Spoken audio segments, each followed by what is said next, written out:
Hello, everybody. Welcome to my channel. My name is Gabrielle Tate, for those of you who don't know me or are new to my channel. So y'all might notice that I'm not in a different location. I'm still in my living room. It just looks a little different. I used to have the blue couch, and then I had that kind of like ottoman chair that was yellow. But my roommate got new couches, so it looks a little different in here. And then we also have some art on the wall now, so it looks really cute. So, today I just wanted to discuss having a family member with a severe mental illness like paranoid schizophrenic. So, specifically for me, I'm just going to be sharing a little bit of my experiences. My brother has paranoid schizophrenia. He got diagnosed when he was 18, and he had his mental breakdown around that time. I wanted to share this story just because growing up, when everything was happening, it felt really lonely. And growing up in a Black family, my mom was always like, don't tell anybody our business, don't let anybody know what's happening with our family.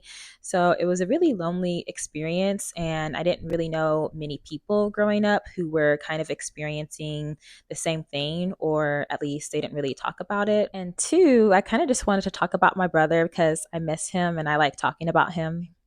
So, like I was saying, my brother is paranoid schizophrenic. He's also blind, and I probably won't share how he became blind because he wasn't born blind. That kind of happened around the same time that his mental illness happened. But I just feel like that's a part of his story and more of his business to share with people. So, if you don't know what schizophrenia is, it's a mental illness that obviously affects your mind, and it's going to affect different people differently.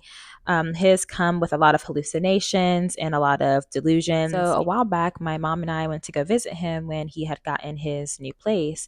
And it was honestly just really heartbreaking to see him just because he had random addicts living with him.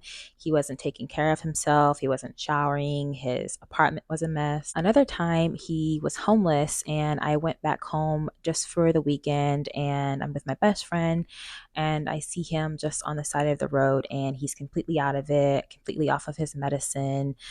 He's like asking people for money and for food and like cigarette. It's really hard with the policies because he has a mental illness and he also has a disability, just because I don't think that he is able to take care of himself fully and take care of himself correctly.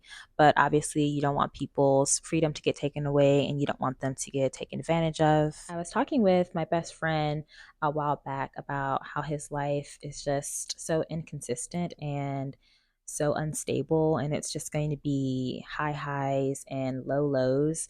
And of course, I'm going to think about him because he's my brother, but I try not to get fixated or try not to ruminate over what's going on in his life while still being able to send him love and send him care. It's really hard and heartbreaking seeing someone you grew up with who had all these dreams and these ambitions and these goals, and just for their life to kind of take a complete 180. Don't get me wrong, he still has a great personality. He still loves making jokes.